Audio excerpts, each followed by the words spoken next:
El pesado camión estaba a punto de coronar el puerto de Somosierra. Las cerradas curvas de la antigua Nacional 1 ya habían quedado atrás y Andrés Martínez conducía más relajado, mientras conversaba con su esposa Carmen Gómez, que iba en el asiento de al lado. Quedaban aún muchas horas de viaje hasta llegar a Bilbao. Detrás de la cabina, en una gran cisterna, iba su carga: 20.000 litros de ácido sulfúrico Oleum. Aquella peligrosa mercancía jamás llegaría a su destino. De forma incomprensible, el veterano camionero inició el descenso del puerto a una velocidad suicida.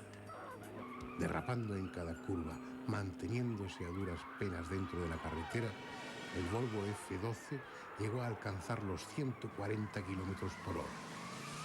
Y como era inevitable, pocos kilómetros más abajo se produjo el desastre.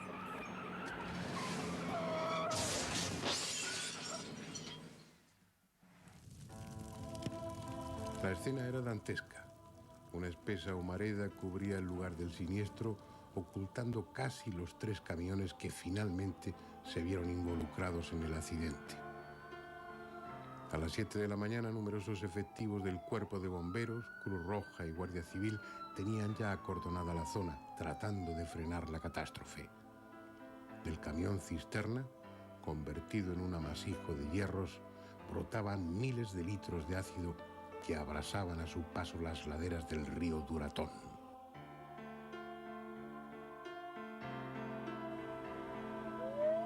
La primera autoridad que acudió al lugar del siniestro fue el juez de paz del pueblo de Somosierra. A pesar de los años transcurridos, recuerda perfectamente la angustia de aquellos momentos. Este accidente ocurrió aproximadamente sobre las 7 de la mañana y a renglón seguido se personó aquí la Guardia Civil a darme conocimiento del mismo y a decirme que qué había que hacer. Entonces nos pusimos en contacto con el juzgado de instrucción de Colmenar. Me dio la orden el juez o la juez en aquel entonces para que me personase en el lugar del accidente. Fuimos allá, vimos el jaleo tan enorme que había, porque era una columna de humo enorme la que producía el ácido al contacto con el agua. Prácticamente se perdía la visibilidad de todo. Y a renglón seguido ya di conocimiento al juzgado de lo que ocurría. Me ordenaron el levantamiento de los cadáveres en el momento que se pudiese, porque nadie se atrevía a acercarse a ningún sitio. Se ignoraba también el producto que llevaba la cisterna, porque hablaban de Oleum, y como Oleum, pues sinceramente no conocíamos nadie esa terminología. Y cuando supimos ya que era ácido sulfúrico, empezaron a venir técnicos de protección civil, fue cuando ya tuvimos más conciencia de la cuestión y ya nos pudimos acercar al lugar donde estaban los 2 cadáveres de los padres del niño en cuestión. Y así fue el comienzo del día. Duró muchísimo tiempo. La cabina del camión había quedado totalmente aplastada bajo el gran peso de la cisterna.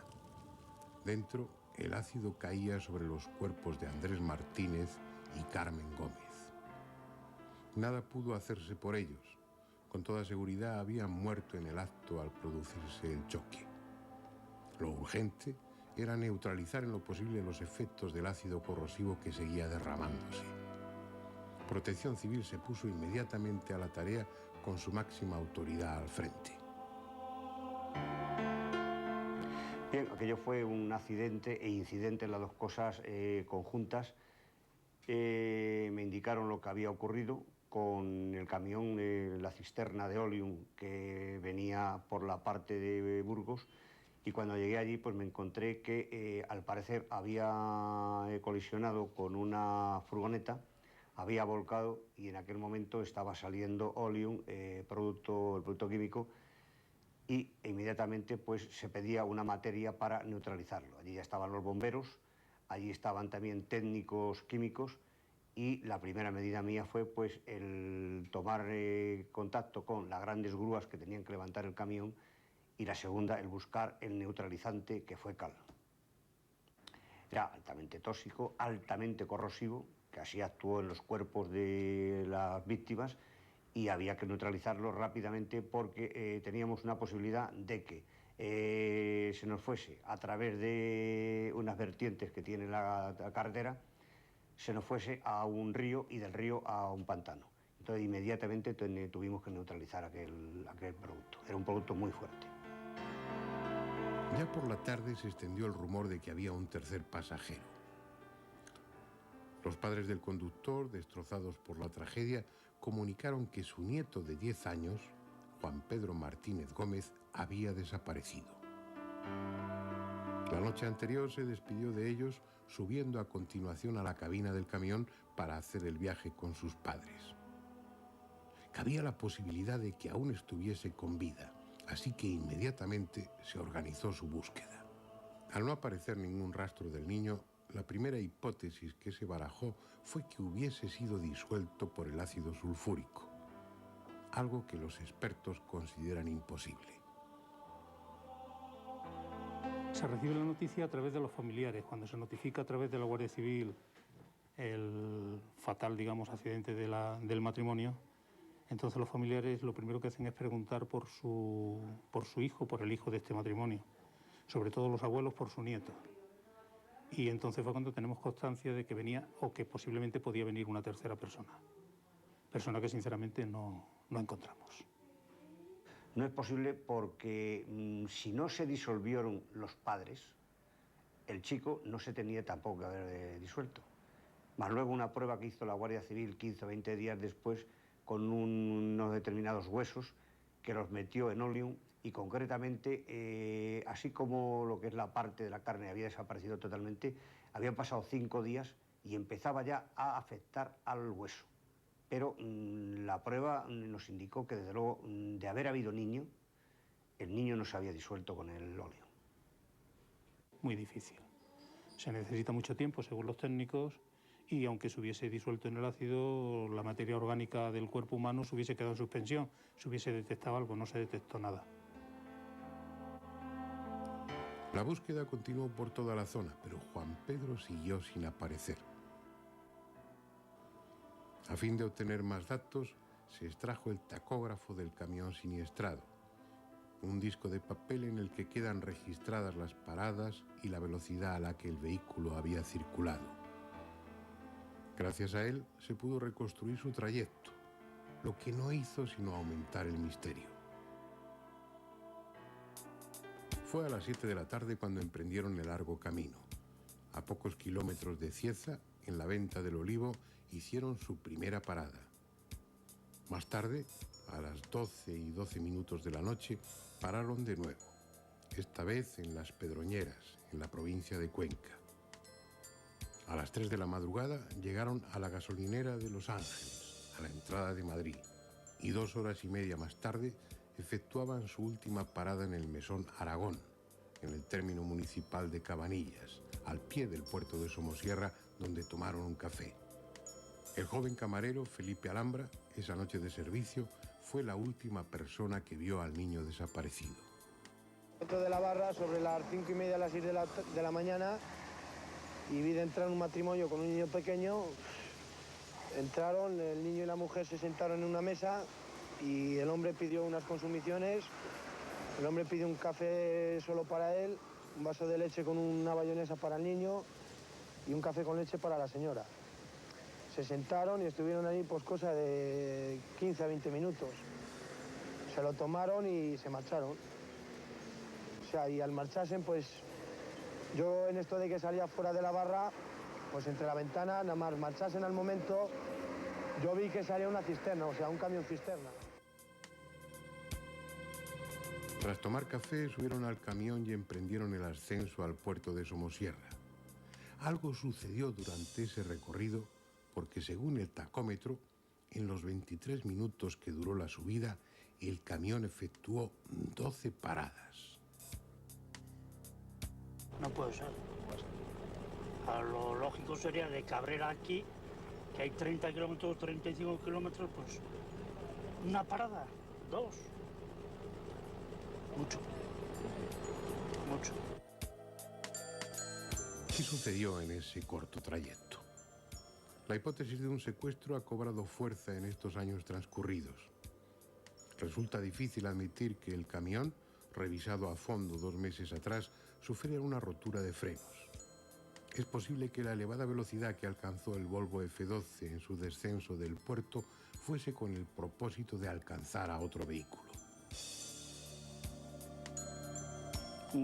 Eso, hombre, yo tampoco tengo, no puedo decir ni afirmar ni negar, pero o menos se ha estudiado con la Guardia Civil y eso es muy dificultoso, por la posición en que quedó el camión, por la posición en que quedó también la furgoneta, la que fue la que le dio el golpe el camión.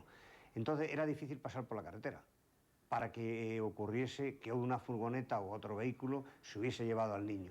Eso no parece lógico, esto no es verdad. Luego yo tengo otra teoría, que es que han pasado muchos años y todavía no ha habido ningún niño, que ya debe tener sus años, que dijese, bueno, yo pude estar involucrado en este tema o yo no tengo padre y me puede haber ocurrido cualquier cosa de las que se cuenta, de niño desaparecido. Entonces, hombre, no cabe la menor duda de que un niño había, esta familia tenía un niño, lo han manifestado los abuelos, y que el niño no sabemos dónde está.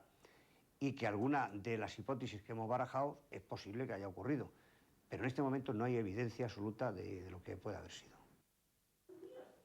Se comentaba una furgoneta de la que se bajaron una pareja con indumentaria de sanitarios o algo por el estilo cuando ocurrió el accidente aquí en Somosierra, o sea, en el término de Somosierra. Pero tampoco se ha llegado a contactar con ellos ni nadie ha llegado a localizarlo. Decían que la posibilidad de que ellos se lo hubiesen llevado.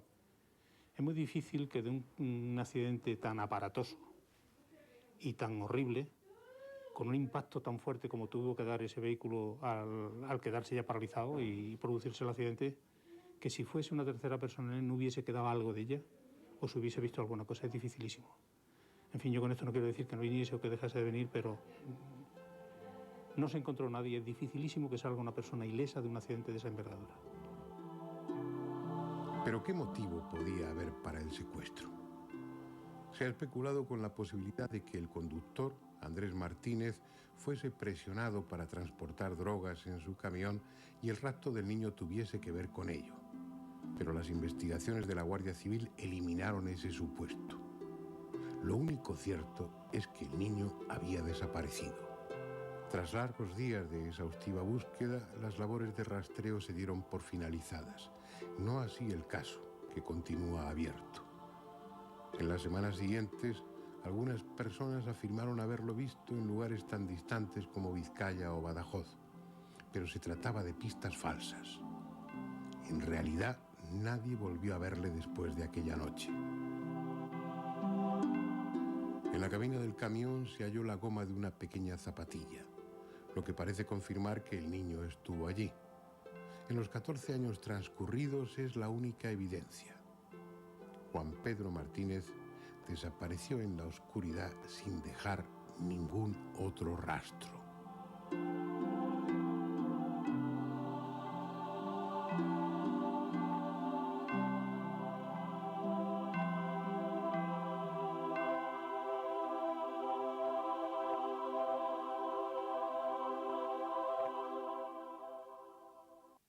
Mi nieto está vivo, desde luego. Nada de bañera, ni nada de camión, ni nada de nada. Mi nieto vive.